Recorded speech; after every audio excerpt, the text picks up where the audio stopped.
Hello YouTube, welcome to Bub's World. This is your host Bub. Today we're going to get into some indie comics, whatever, that I picked up at the Bowling Green Comic and Toy Show. I always want to call it a convention because clearly it was a convention.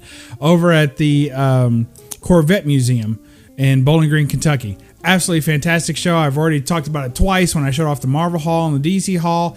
I don't know if I know how to do that thing, but maybe I'll put a link to those up here. I don't know how that works. But anyway, if not, I'll get my tech person to do it. I'm the tech guy. So we'll take a look at these. Just a few books to show off, but I'm really excited about it. It's kind of a weird thing. You never know what you're going to get. And there's a title in here that I'm always hunting on the cheap. And these were all on the cheap. One of them I paid about $10 for, but it was totally worth it. All right. So let's make me small and get to the haul. Yo! All right. Say all indie haul and I show off 2 Marvel books. But man, when I pulled out that Greg Land Uncanny X-Men 503, I was like, man, I got to show that. I love that book.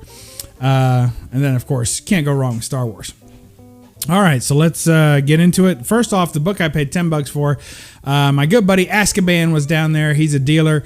Always like digging through his collection and picking up some good stuff. And he's got a lot of good like offbeat stuff, like some mags and things that you wouldn't see at other dealers. So I picked this one up, Star Femmes number 2. I'm on the hunt for Star Femmes number 1. So if anybody sees one out there, let me know.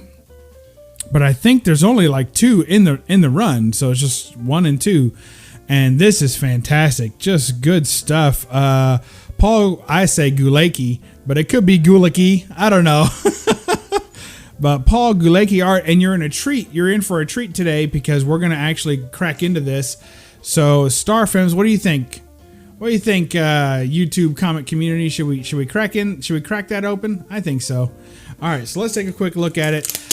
Show you what we love about these mags, and also usually there's some back cover goodness too. So, ooh, there is. I forget her name, but she was a model. I think she was a Playboy model, maybe, or a Hustler model or something. She was a men's mag model, and I think an actress as well. And this is her dressed up as like a Sheena type character. Check that out. And basically what this is that this is kind of, it's a men's, sci-fi mag, but just got some great good girl art. Yeah, that's who it was. Sybil Danning is who's on the back of that. And basic black, look at that. Isn't that cool? Actually, if you look up Sybil Danning, you'll find a lot of much better pictures than that. I think that's one of her worst, but just don't like the face she's making. But on a lot of them looks real good. But check out this art. Isn't that fantastic? And this heavy black lines, it's so good. Black and white is really good for the art style. Here, I think color would kind of mess this all up. I kind of like how when you get into these larger mag sizes, you can really see the detail in the art. Heavy inking is good for sci-fi, I think. So you can see there. And every now and then you get a little bit of oops. So as is typical for these types of mag. So Black Blaze Wanted by Bill Black. So Bill Black did some fanzine work too. If you're ever looking for more Bill Black stuff, there's plenty to be found out there. A lot of black and white stuff. So look at that. Oops. I have to put a warning on this one. So there's some more on Sybil. And she's holding a copy of Star Femmes number 1. So I need that. I need Star Femmes number 1. So you guys find that, you let me know. But then there's some photo stuff going on with the Sybil cover story. So very cool stuff. It has comics in it. It has biographies and little things like that. So very cool stuff. This is the kind of stuff I really dig and get excited about. So when I saw this in the bin, he had like $10 on it, I think.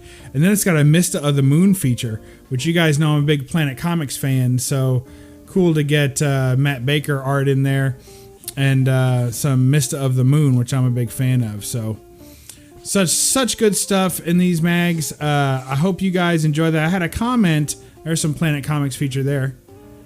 I had a comment on a recent video saying, hey, it would have been better if you opened that up, which I guess is to say that they didn't like the video. I don't know. But it is always better, especially on these magazine type things, because you can really show them off without getting in too much. Well, I mean, sometimes you get in trouble if you show stuff like that. But look at that. Isn't that great? All right. So there you go. Star Femmes number 2. If anyone has a line on Star Femmes number 1, let me know. Hit me up.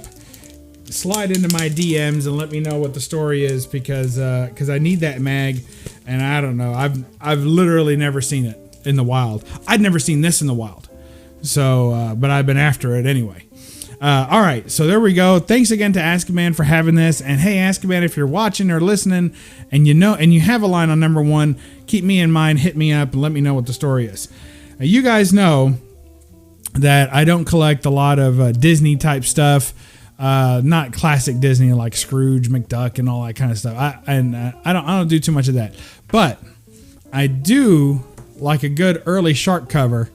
So if I can pick up some, golden age shark goodness, I will. So here's Donald Duck, and I've always thought this cover was the silliest thing. But so it says, this is an animated cover. To make it move, see directions on back cover. Well, we got to do that. I mean, come on. I know we're running short on time, but we'll try and get this whole video in under 10 minutes. If I stop opening things, we might be able to. But here it is. Donald Duck paid $3 for this. And I've been kind of looking for this book for a while. So you're supposed to, it has lines by his mouth. You're supposed to make slits there. This is like a kid's, like a kid's book. Make slits there, and then you slide this through. And as you slide it, you cut this out.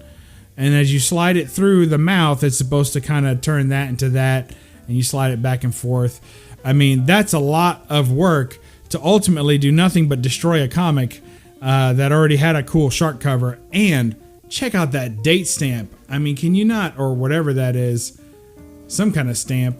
Isn't that awesome? Man, I love stamps like that. So yeah, for $3, man, I couldn't pass that up. One of my favorite dealers, a guy named Tim, he actually helped me and DS out one time, hooked us up with some dealer passes to Heroes Con a few years back. So good guy. Always try and spend some money with him whenever I see him. And I've bought some great stuff from Tim. I picked up, I think, my entire Sally Forth collection I bought off him. And I think then I went back later and bought the whole Canon collection he had. So it was only missing like 1 or 2 books, and I filled in the run from there. All right. Next up, here's a title I was talking about earlier. I always pick these up whenever I get a chance. Here is Super Comics featuring Dick Tracy. I never pass up a good opportunity to pick these up. And $3 for this. He had a huge Dick Tracy run, but it was mostly Silver Age. And so Dick Tracy is one of those titles where I absolutely love it. And I love the Silver Age stuff as much as I love the Golden Age stuff.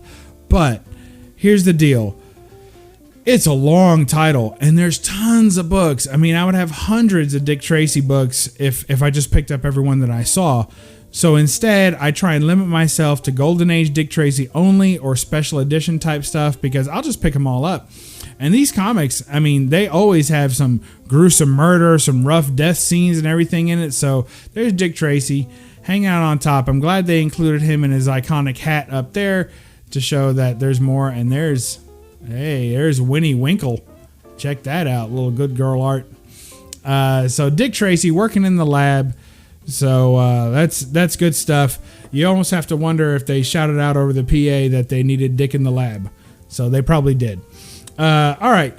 So super happy to have that. I don't know what number it is. I'm sure I'll put it up here somewhere. But yeah, these get pretty tricky because they're Dells. So you know how that is. Hard to number, but inside they have the number. All right, so last and certainly not least, also from Tim, I picked both those $3 ones, and then this one as well. Military pinup kit. Now this is not an original. This is a reproduction, but for $3 I couldn't pass it up. Well, why don't you peek inside? It says, and it's military pinup kit, artist by Gilt Elvgren, I guess, and then. It's brand new. I haven't opened it up. But here you see all of the pinups that are in there. So 8 pinups. I really like probably that one. That one the best, I think, is my favorite. Maybe that one and that one too.